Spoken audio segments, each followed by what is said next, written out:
Okay, so you know how sometimes we think we just need more willpower? Right. Like if we just push harder or really want something, Yeah. we'll achieve it.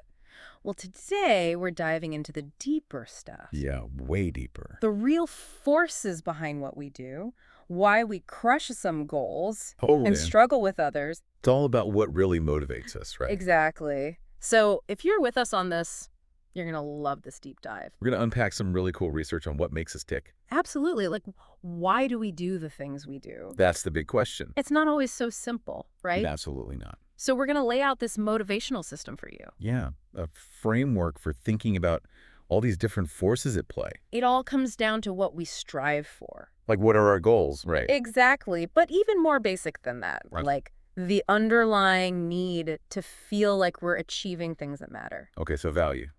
Yeah, value effectiveness. Yeah. Also that need to feel in control. Control effectiveness. Right. And even that human urge to figure out what's true. Truth effectiveness. Okay, so 3 key drivers. That's the foundation. This deep dive is grounded in the work of Flavio Hodis. Especially his 2018 paper in Educational Psychology Review. Great stuff. Really insightful. So let's jump into these 3 drivers. These are the core strivings. The bedrock of our motivational system. Starting with value effectiveness. Let's go for it. Hodis draws on Higgins's work here, emphasizing that we are fundamentally motivated to move towards things we find desirable and away from things we don't. Okay, so pretty intuitive, right? Yeah, like we're drawn to things that we see as good and valuable to us. And we try to avoid the bad stuff. Exactly. Think about how you make choices. It usually comes down to what you value. That makes sense. Like if you choose to spend your Saturday Okay. learning a new skill because you value personal growth. Right, you're moving towards something you find desirable. But it's not just about what we value, is it? It's also about How we get there. exactly how we navigate that journey towards what we value.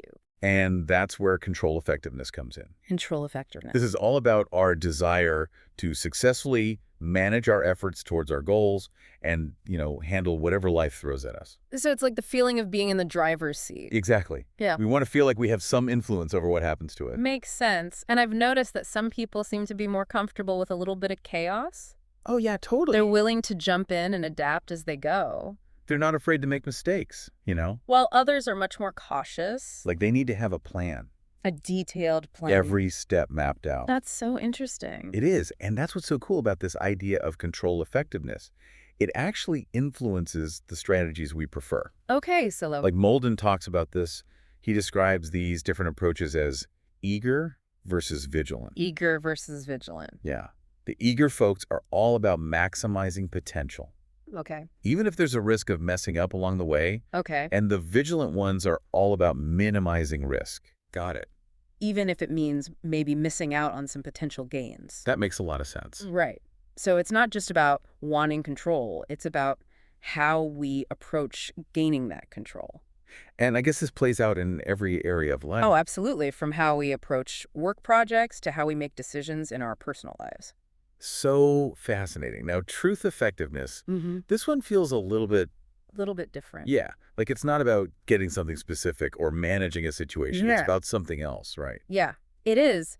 Truth effectiveness speaks to something really fundamental in us, I think. Okay, what's that? It's about the need to resolve uncertainty and make sense of things. Like figure out what's really going on. Exactly. And it's not just intellectual curiosity. Oh. Research by Shi and Ruan, alongside Higgins's insights, suggest it's a core motivator. It's a real driver. We're driven to know what's real, what's true. It's like we need that feeling of understanding. Right, that sense of clarity. It's powerful. Super powerful. Think about those aha moments. Oh yeah, when something finally clicked. Right. And you're like, oh, we get it now. That feeling of, I understand. That's truth effectiveness in action. So it's not about possessing some absolute objective truth. Right.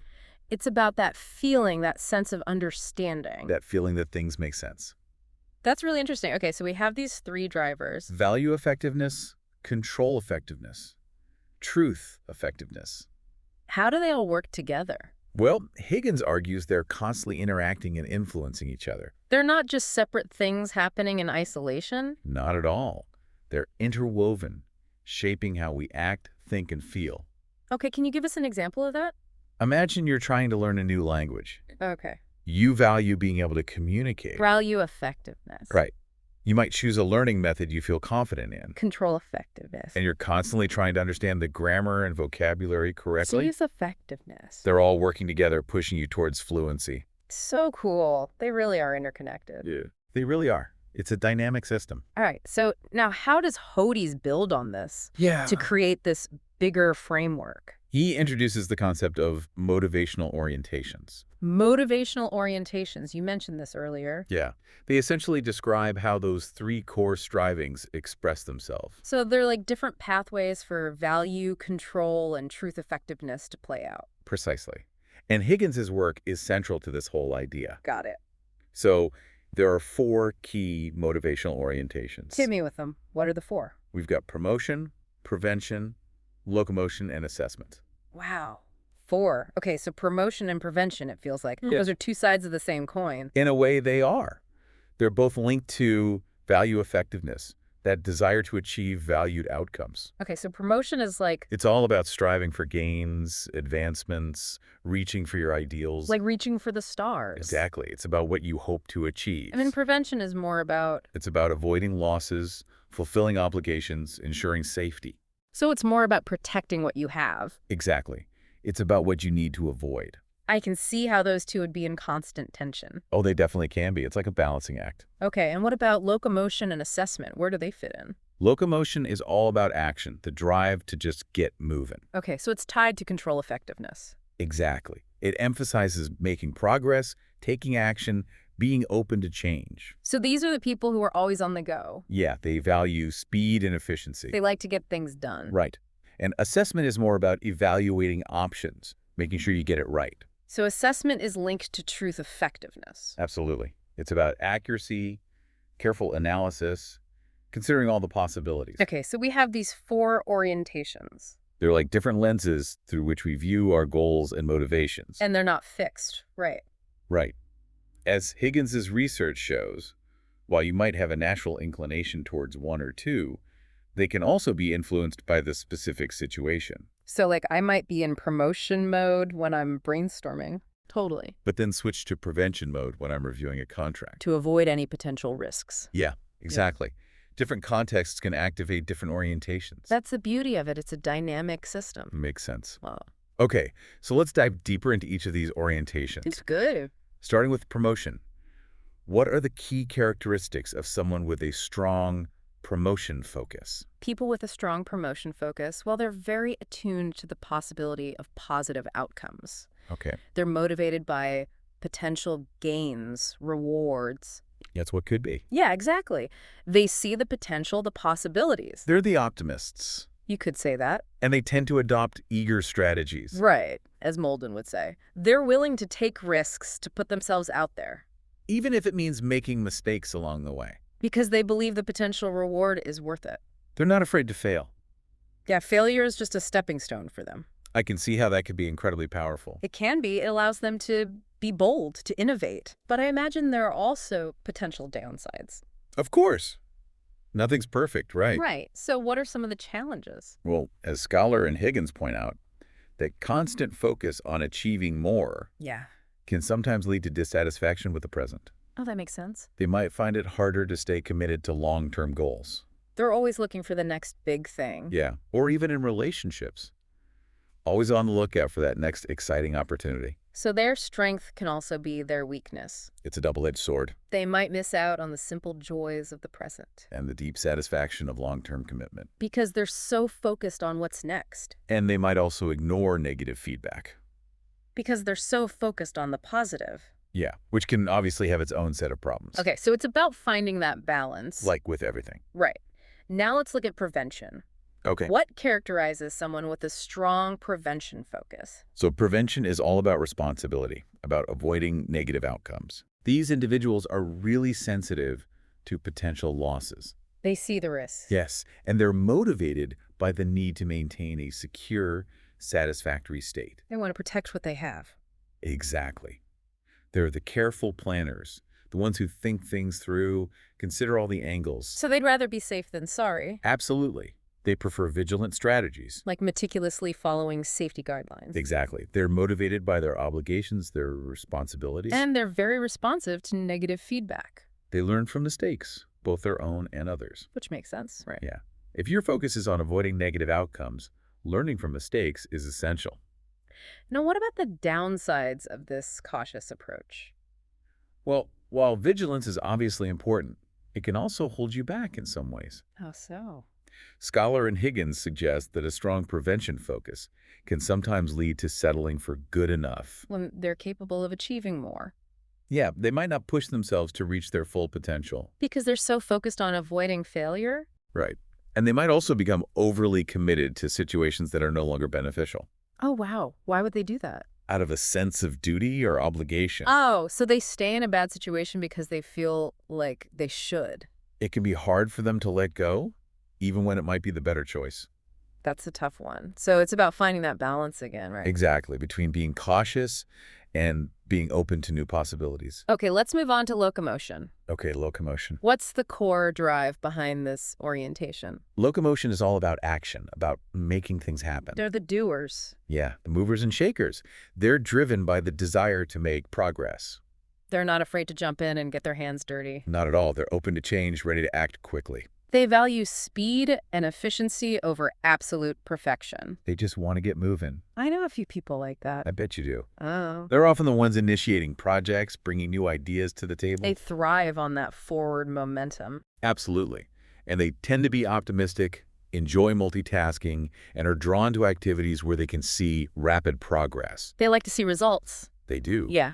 But of course, there are potential downsides to this as well. Okay, what are they? This emphasis on speed and action can sometimes lead to impulsivity. Oh, right. They might jump into things without thinking them through. Exactly. And they might be willing to accept less than ideal outcomes. Just to keep moving forward. Yeah. They might also devalue past relationships or experiences if they're no longer relevant to their current goals. So it's almost like they're constantly looking ahead. Right. And not always appreciating what they've already accomplished or the people who've been a part of their journey. That's an interesting point. So it's about finding that balance again, right? Always about balance. Between action and reflection. And between striving for the future and appreciating the present. Absolutely.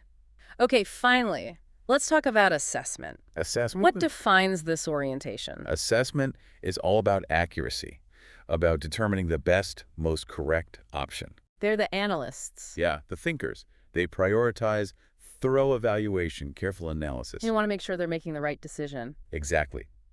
They like to consider a wide range of possibilities before committing to a course of action. They don't like to rush into things. No, they don't. They generally dislike ambiguity and want to be confident in their choices. So they prioritize accuracy over speed. Absolutely. Yeah. But again, there are potential downsides to this. Okay, what might those be? Well, all that analysis and evaluation can sometimes lead to overthinking. I get stuck in their heads. Exactly. They might ruminate on decisions, second-guess themselves, even procrastinate. So it's like paralysis by analysis. That's a good way to put it. Yeah. They might also experience more emotional ups and downs as they constantly evaluate themselves against high standards. So they're their own worst critics? In a way, they can be, but their strength lies in their ability to think deeply and critically. Which is valuable in its own right. Absolutely. Each orientation has its strengths and weaknesses. And it's about understanding how they play out in our lives. And how they interact with each other. Right. Because it's not just about being high or low in one orientation, is it? That's where the idea of motivation profiles comes in. Motivation profiles. You mentioned this earlier. Yeah, this is where it gets really interesting. Okay, tell me more.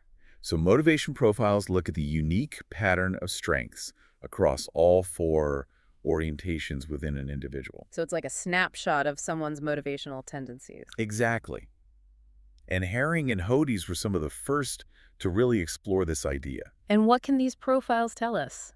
They can give us insights into what truly motivates someone. Like what kind of cues they're most responsive to. Right, and how they're likely to approach different situations. Like, are they going to jump in head first or carefully plan everything out? Exactly. It can also highlight potential internal conflicts or trade-offs between these different motivational tendencies. So it's not just about being a promotion person or a prevention person. It's much more nuanced than that. You mentioned some examples of profiles. Can you give us a couple? One is the C2 profile. C2 profile. This one's characterized by low levels across all four orientations. Low on everything. Yeah. Individuals with this profile tend to have lower levels of all three effectiveness strivings. Value, control, and truth effectiveness. Right. And research has shown that students with this profile report the lowest sense of academic accomplishment. So they might struggle with motivation in general. It's possible they might lack a clear sense of direction or purpose. Okay. And what about a profile at the opposite end of the spectrum? There's the C4 profile, which is a really interesting one. T4, This okay. one's characterized by high levels of promotion, locomotion, and assessment, Wow, high on 3 out of 4. but very low on prevention. Interesting combination. It is. It suggests a real drive to achieve, a willingness to act, and a concern for doing things well. But they're not so focused on avoiding potential pitfalls. Exactly. They're more focused on what they can gain than what they might lose. That sounds like it could be both a blessing and a curse. It definitely could. They might be more prone to taking risks, to making mistakes. But they're also more likely to achieve great things. Right. Because they're not held back by fear of failure. So again, it's about understanding these different profiles And how they influence our behavior and our experiences. and recognizing that there's no one-size-fits-all when it comes to motivation. Exactly. Different profiles lead to different ways of dealing with and perceiving the world, as Higgins has said. That's so powerful. And what's even more fascinating is that these profiles have been found across different cultural groups. So they're not just a product of our environment. It suggests that there might be something more universal about these motivational patterns. So cool. This is all starting to feel like a map of our internal world. A map of our motivational landscape. Yeah, exactly. Okay, now I want to talk about how all of this connects to some broader theories of motivation, All right, let's do it. specifically expectancy value theory. Expectancy value theory, a classic. Can you give us a quick rundown of that? Sure. It focuses on two key things. Okay. Our beliefs about our likelihood of success, which is expectancy. So how confident we are that we can achieve something. Right. And how much we value succeeding at that task, which is value. So how important it is to us. Exactly. And typically, these two things are positively correlated, Meaning, the more we expect to succeed and the more we value that success, the more motivated we'll be. makes sense. But you mentioned that there can be negative interaction effects, Yeah, sometimes things get a little more complicated. and that regulatory focus can help explain why. Exactly. So Mhm. how might promotion or prevention focus influence the relationship between what we expect and what we value? Yeah, how does that all play out? Well, research by Shaw and Higgins suggests that with a strong promotion focus, Okay. we tend to amplify the perceived value of our goals. So if we really believe we can achieve something and we really value it, Our motivation goes through the roof. it's like a super boost, Exactly. But with a prevention focus, where we're more focused on avoiding negative outcomes. right, our level of commitment might be less dependent on how much we value the outcome or how confident we are in achieving it. So even if we don't really value something or believe we can achieve it We might still be motivated to pursue it. out of a sense of obligation or a fear of failure. Exactly. And this can lead to those unexpected negative interaction effects. So interesting. It's like our regulatory focus can sometimes override our rational calculations. It can definitely influence how we perceive the value of a task and how motivated we are to pursue it. This has huge implications for how we design interventions. Absolutely. Like if we're trying to motivate students. Right, like those utility value interventions, Utility value interventions. where you try to show students why learning something is relevant to their lives. Yeah, does make sense. And research suggests that it's more effective when students generate their own reasons for why something is valuable. Especially for students who might have lower initial expectations of success. Because they're tapping into their dominant regulatory focus. It's about creating that regulatory fit. Right. So for someone with a prevention focus, framing reasons around avoiding negative consequences might be more effective. And for someone with a promotion focus, it might be more about highlighting potential gains and rewards.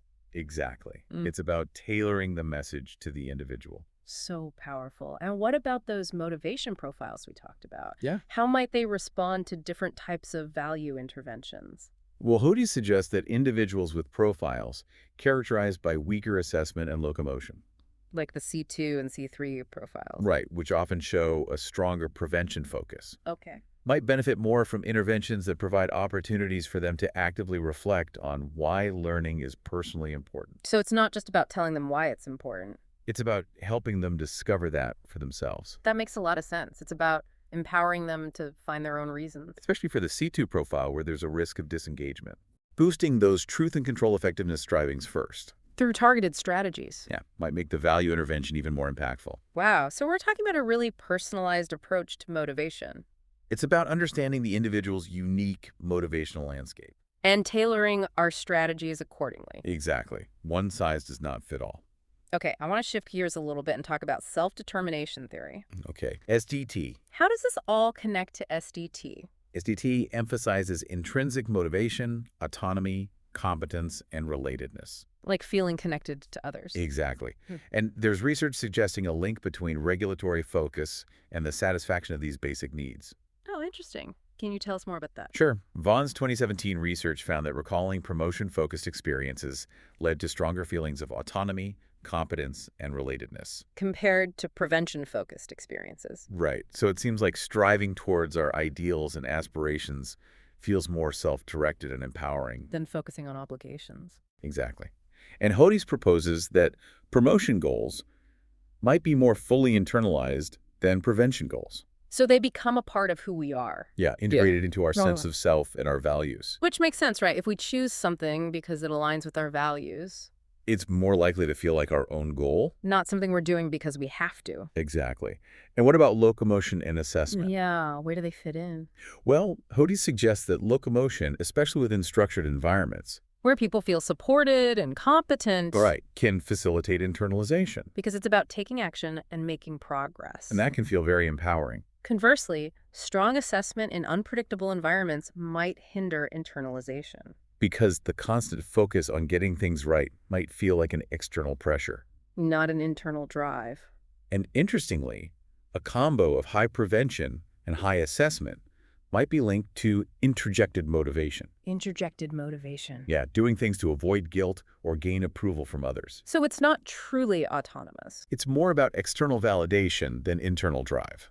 So understanding someone's motivation profile and their level of basic needs satisfaction, Gives us a much richer picture of their motivational landscape we can start to see the interplay of all these different forces. and make more accurate predictions about their behavior and their well-being. That's incredibly valuable. So it's not just about desire or willpower. It's about so much more. It's about this complex interplay of values, control, truth. And how those manifest through these 4 different motivational orientations. So for our listener, what are the key takeaways here?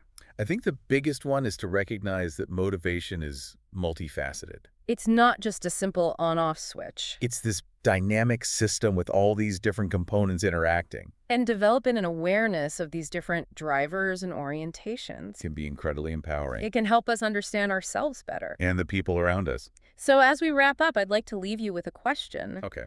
What are your dominant motivational orientations? Yeah. What resonates most strongly with you? Do you find yourself drawn to achieving positive outcomes? Or avoiding negative ones? Are you all about action and progress? Or do you prioritize accuracy and careful evaluation? Take some time to reflect on your own motivation profile It might surprise you what you discover. and think about how these insights could be applied in your own life. In your work, your relationships, your personal growth. It's a powerful tool for self-awareness and understanding, Absolutely. And if you're interested in learning more, definitely check out the work of the researchers we've mentioned today. like Higgins, Molden, Kruglanski, Herring, and Hodes. They've all made incredible contributions to this field. Thanks for joining us on this deep dive. Been a pleasure. We'll see you next time. See ya.